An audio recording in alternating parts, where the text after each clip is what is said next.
پھر بھی ان کے درمیان ایک پردہ حائل ہے جس سے وہ تجاوز نہیں کرتے. بس اے جن و انس، تم اپنے رب کی قدرت کے کن کن کرشموں کو جھٹلاؤ گے، یعنی کیسے نہیں اپنے رب کو پہچانو گے. ان سمندروں سے موتی اور مونگے نکلتے ہیں. بس اے جن و انس، تم اپنے رب کی قدرت کے کن کن کمالات کو جھٹلاؤ گے.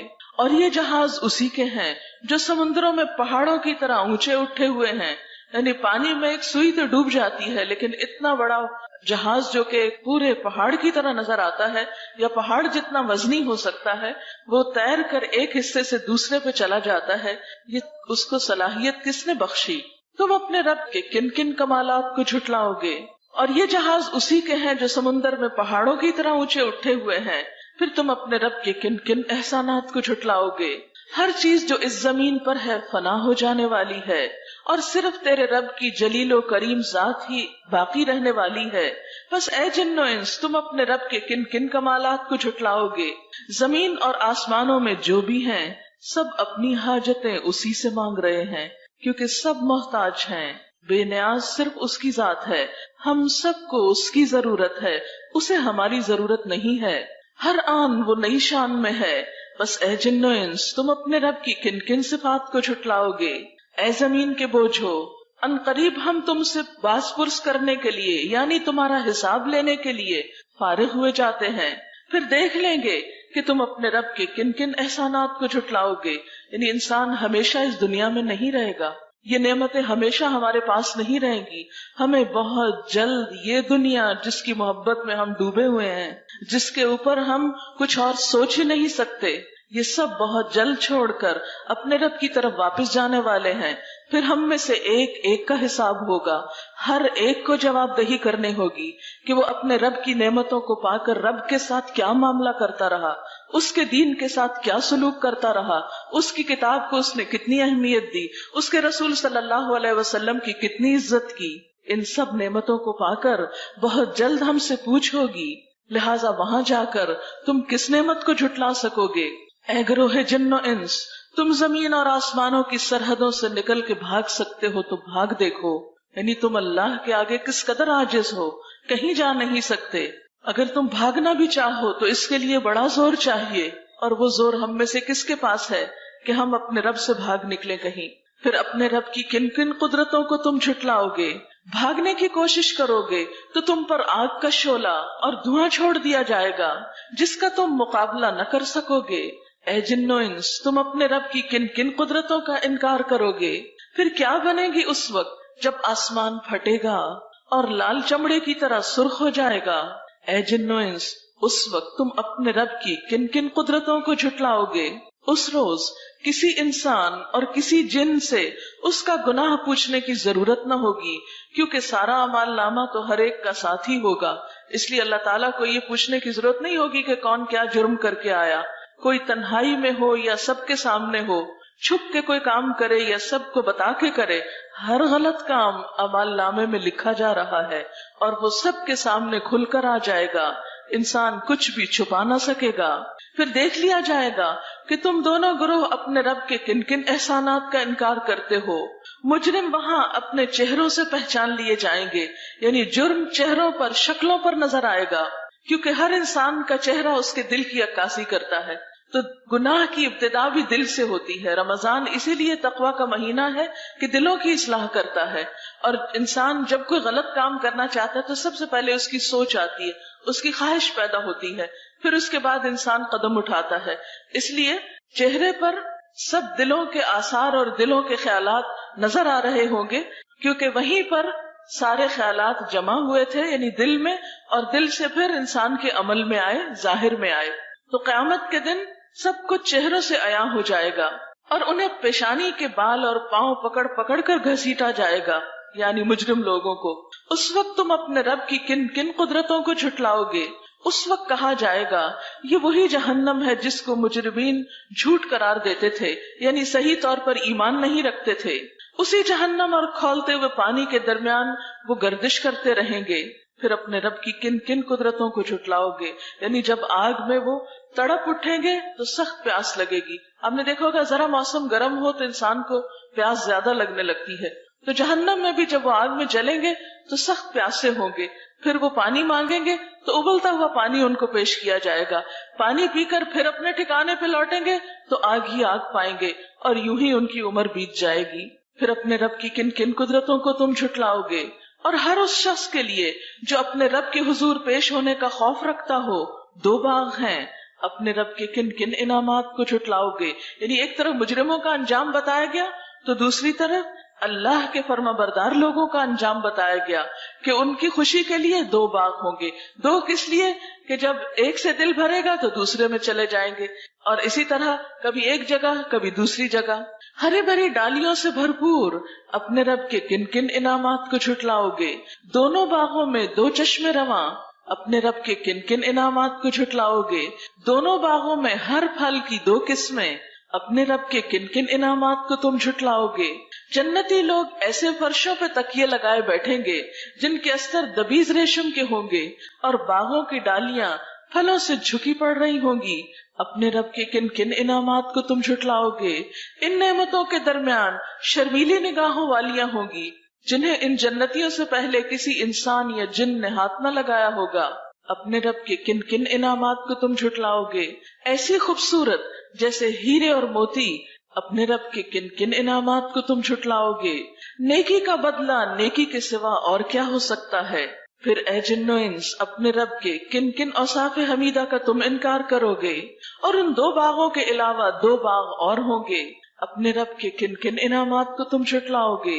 گھنے سرسبز اور شاداب باغ اپنے رب کے کن کن انعامات کو تم جھٹلاؤ گے. دونوں باغوں میں 2 چشمے فواروں کی طرح ابلتے ہوئے اپنے رب کے کن کن انعامات کو تم جھٹلاؤ گے. ان میں بکثرت پھل اور کھجوریں اور انار اپنے رب کے کن کن انعامات کو تم جھٹلاؤ گے. ان نعمتوں کے درمیان خوبصورت اور خوبصورت بیویاں اپنے رب کے کن کن انعامات کو تم جھٹلاؤ گے.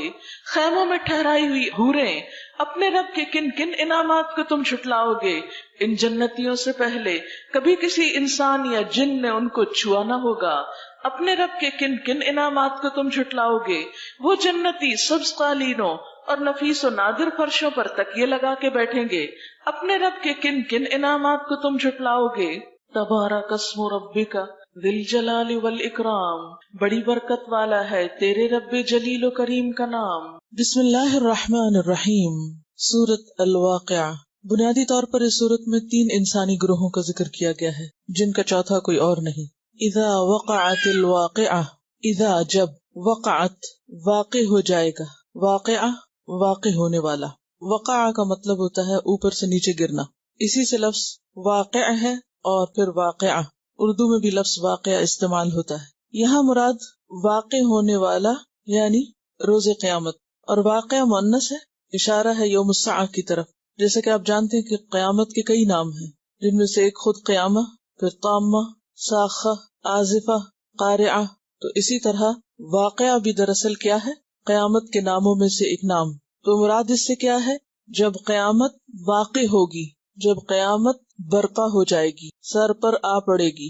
اذا وقعت الواقعہ، جب وہ واقعہ پیش آ جائے گا، قیامت قائم ہو جائے گی. اور اس کا قائم ہونا ایسا ہے، لیس لوقعتها کاذبہ، لیسا نہیں، وقعہ واقع ہونا، ہاں اس کا یعنی اس کا واقع ہونا نہیں ہے، کاذبہ کوئی جھوٹ، کوئی جھوٹی بات نہیں ہے، یہ ایک یقینی بات ہے، سچی بات ہے. قیامت کا واقعہ ایسا واقعہ ہے کہ جب وہ پیش آ جائے گا تو کوئی بھی اس کو جھٹلا نہ سکے گا. آج دنیا میں بہت سے لوگ ایسے ہیں جو اس دن کو نہیں مانتے، اس آنے والے حادثے کا انکار کرتے ہیں کہ ایسا کچھ بھی نہیں، یہ صرف من گھڑت باتیں ہیں. اور یہ ایک حقیقت ہے کہ آخرت پر ایمان ارکان ایمان میں سے ہے. ایک مسلمان کے لیے لازم ہے کہ وہ آخرت کو مانے. اگر کوئی شخص آخرت کو نہیں مانتا تو وہ دراصل مسلمان ہی نہیں. کیسا ہے وہ دن؟ خافضۃ رافعۃ، وہ قیامت پست کرنے والی ہے، بلند کرنے والی ہے. اور اسی طرح عزت اور ذلت کے معنوں میں بھی آتا ہے. تو خافضۃ نیچے کرنے والی یعنی ذلیل کرنے والی، پست کرنے والی، گرانے والی. اور رافعۃ بلند کرنے والی، اٹھانے والی یعنی عزت دینے والی. قیامت کا دن ایک ایسا دن ہے جس میں عزت اور ذلت کے معیار بدل جائیں گے.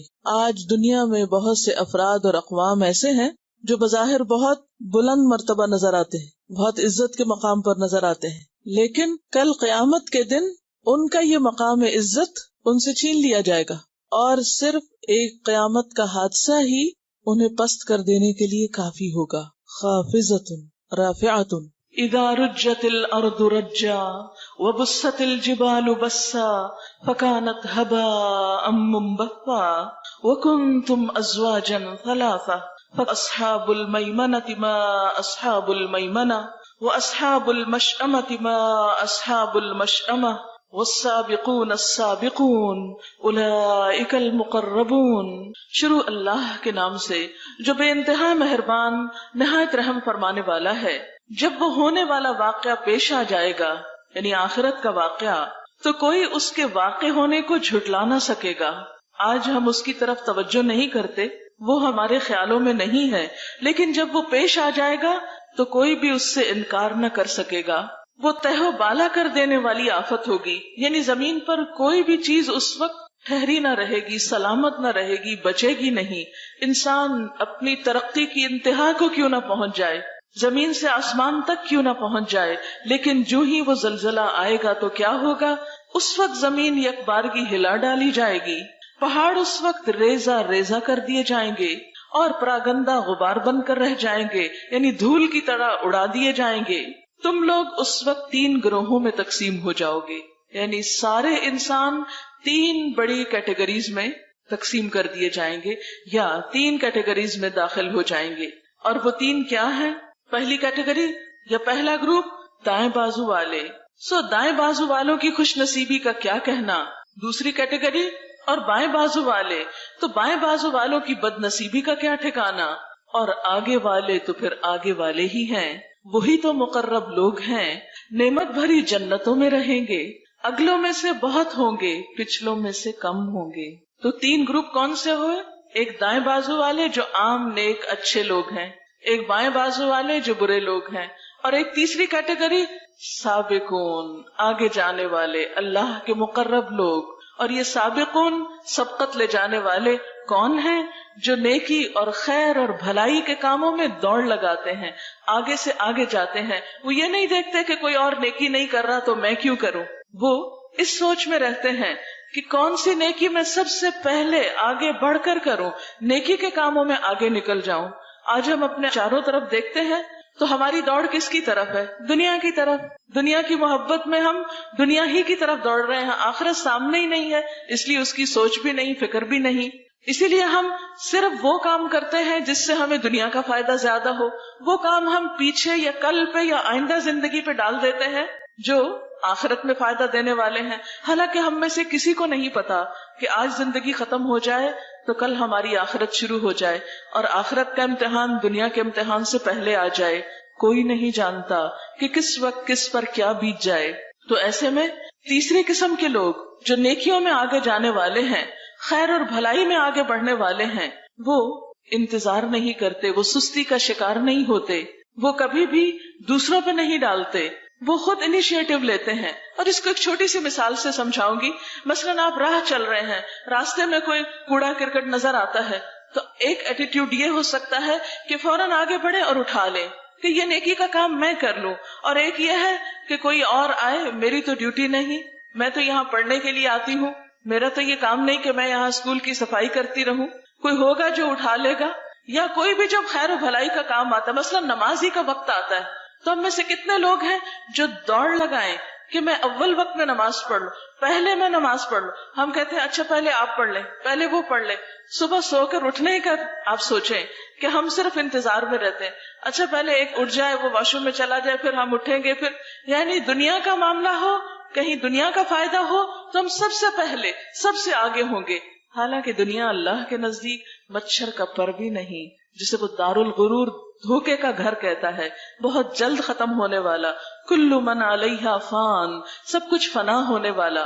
وَيَبْقَى وَجْهُ رَبِّكَ ذِي الْجَلَالِ وَالْإِكْرَامِ، رب ذوالجلال کا جو باقی رہنے والی ذات ہے، اور وہی کی نعمتیں جو باقی رہنے والی ہیں، ان کے حصول کے لیے، انسین دنیا کے لیے جو کوششیں ہیں وہ ہم سب جائزہ لے سکتے ہیں. کیونکہ کوئی کسی کو نہ دیکھے، دوسروں پہ نظر نہ ڈالیں، اپنے آپ کو دیکھیں کہ میرے اندر نیکی کا کتنا شوق ہے، اور نیکی کے جس کام کے لیے بھی مجھے پکارا جاتا ہے اس کے لیے میں کتنے شوق سے اس کی طرف بڑھتا ہوں۔ سابقون وہ لوگ ہوں گے کہ نبی صلی اللہ علیہ وسلم نے ان کے بارے میں فرمایا کہ جب ان کے سامنے حق پیش کیا گیا تو انہوں نے قبول کر لیا، اور دوسروں کے معاملے میں وہی چاہا جو وہ اپنے معاملے میں چاہتے تھے۔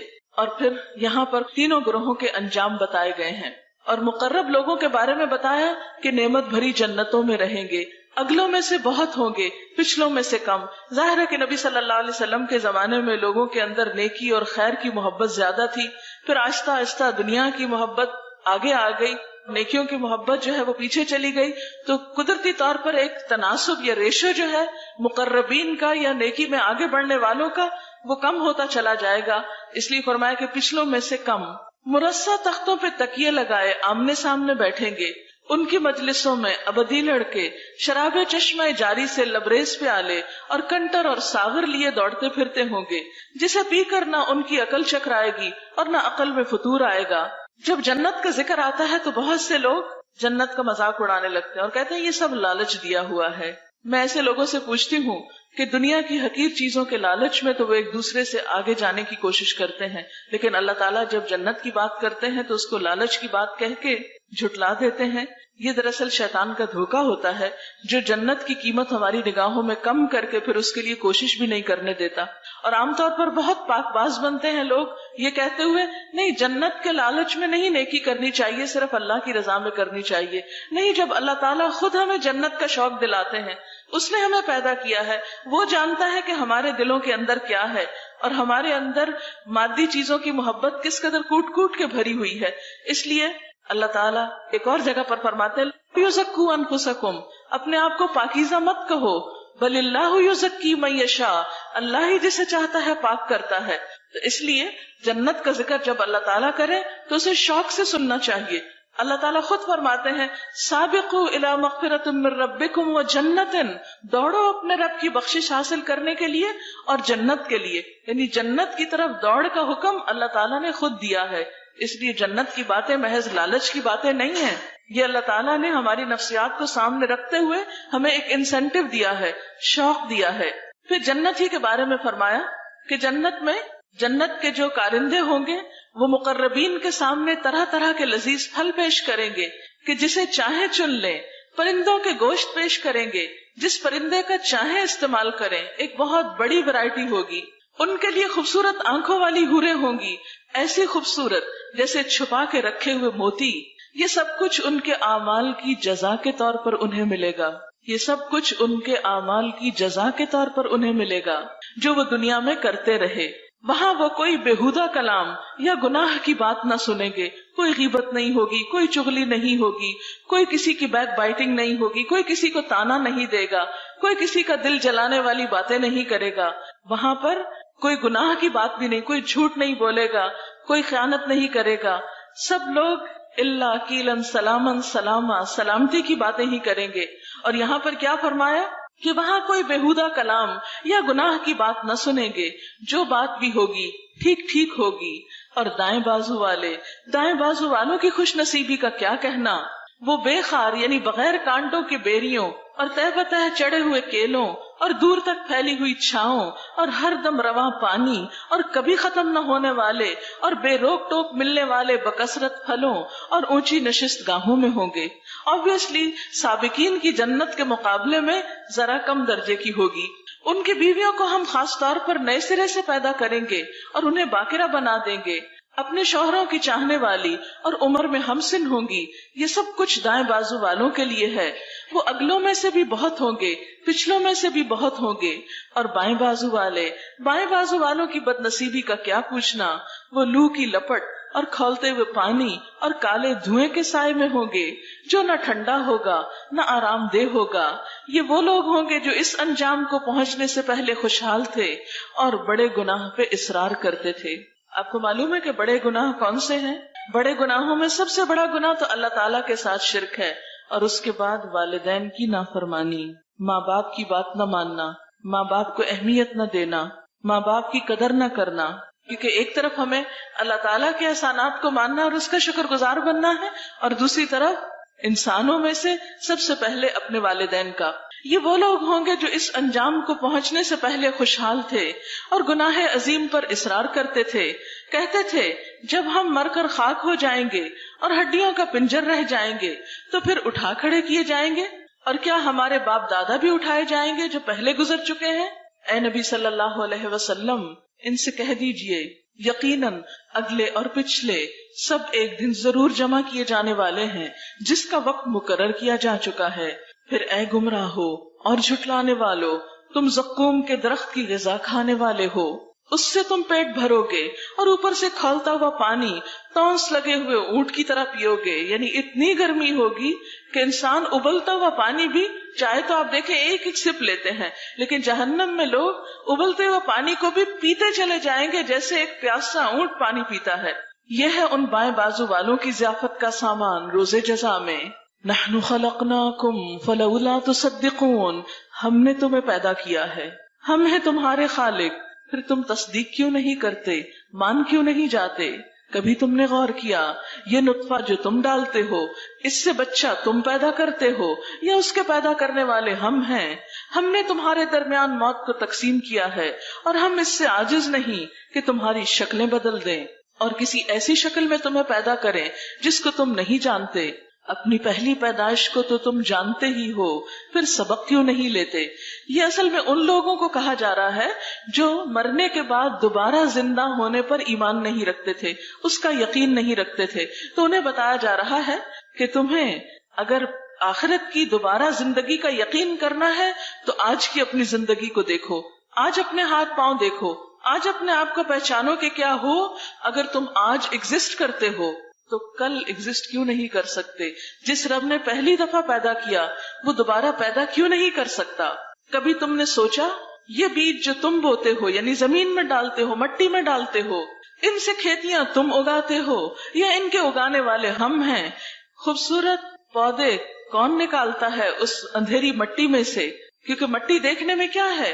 کچھ بھی نہیں، نہ اس میں رنگ ہے، نہ ہی اس کے اندر کوئی خوشبو ہے، نہ ٹیسٹ ہے، لیکن جو پھل اور پھول اس میں سے نکلتے ہیں وہ کس قدر خوبصورت اور کتنی ویرائٹی ہوتی ہے ان کے اندر. مثلاً ایک لیموں کا پودا جو اگتا ہے زمین کے اندر سے، تو مٹی کو آپ جتنا بھی ٹیسٹ کریں اس میں کوئی کھٹائی نہیں، لیکن ایک لیموں کے اندر ٹیسٹ کون ڈالتا ہے؟ یہ سب کچھ کرنے والا کون ہے؟ یہ اللہ رب العزت ہے. کبھی تم نے سوچا یہ بیج جو تم بوتے ہو، ان سے کھیتیاں تم اگاتے ہو یا ان کے اگانے والے ہم ہیں؟ ہم چاہے تو ان کھیتیوں کو بھس بنا کر رکھ دیں اور تم طرح طرح کی باتیں کرتے رہ جاؤ. ہم پر تو الٹی چٹی پڑ گئی، بلکہ ہمارے تو نصیب ہی پھوٹے ہوئے ہیں. یعنی اللہ تعالیٰ انسان کو جب دنیا میں ایک نعمت دے کر اس سے لیتا ہے تو وہ اس پر یہ سوچنے کے بجائے کہ میرا بھی کوئی قصور ہوگا، اللہ تعالیٰ ہی کو بلیم کرنے لگتا ہے بعض اوقات، اور بعض اوقات وہ طرح طرح کی باتیں بنا کر رہ جاتا ہے اور اللہ کی طرف رجوع نہیں کرتا. کبھی تم نے آنکھیں کھول کر دیکھا یہ پانی جو تم پیتے ہو اسے تم نے بادل سے برسایا ہے یا اس کے برسانے والے ہم ہیں؟ ہم چاہیں تو اسے سخت کھاری بنا دیں، یعنی بارش میٹھے پانی کی برسنے کی بجائے کڑوے پانی کی برسے. اور کتنے حیرت کی بات ہے نا، آپ دیکھیں کہ جو واٹر سائیکل ہے وہ آپ سب جانتے ہیں کہ بارش کہاں سے بنتی ہے؟ جو سمندر سے بخارات اٹھتے ہیں. سمندر کا پانی کس قدر کھاری ہوتا ہے، وہاں سے اللہ تعالیٰ جو پانی اٹھاتے ہیں اور بادلوں کے ذریعے پھر زمین پہ برساتے ہیں وہ کھاری نہیں ہوتا. یہ سب کچھ کرنے والا کون ہے؟ پھر تم شکر کیوں نہیں ادا کرتے؟ کبھی تم نے خیال کیا کہ یہ آگ جو تم سلگاتے ہو اس کا درخت تم نے پیدا کیا ہے یا اس کے پیدا کرنے والے ہم ہیں؟ ہم نے اس کو یاد دہانی کا ذریعہ اور حاجت مندوں کے لیے زندگی کا سامان بنایا. بس اے نبی صلی اللہ علیہ وسلم اپنے رب عظیم کے نام کی تسبیح کرو. فسبح باسم ربک العظیم.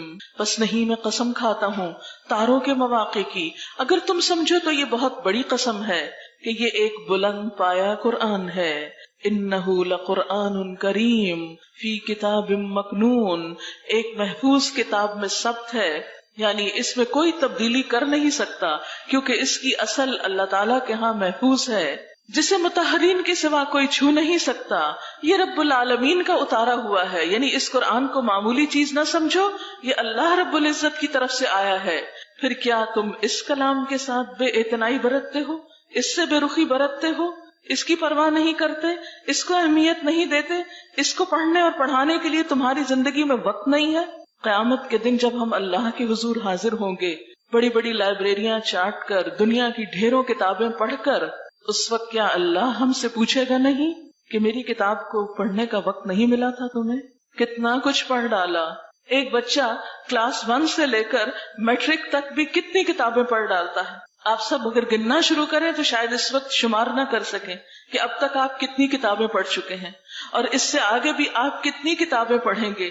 لیکن کس قدر افسوس کی بات ہے، اتنی کتابیں پڑھنے والے کبھی نہیں سوچتے کہ زندگی میں ایک بار اللہ کی کتاب تو پڑھ کے دیکھیں۔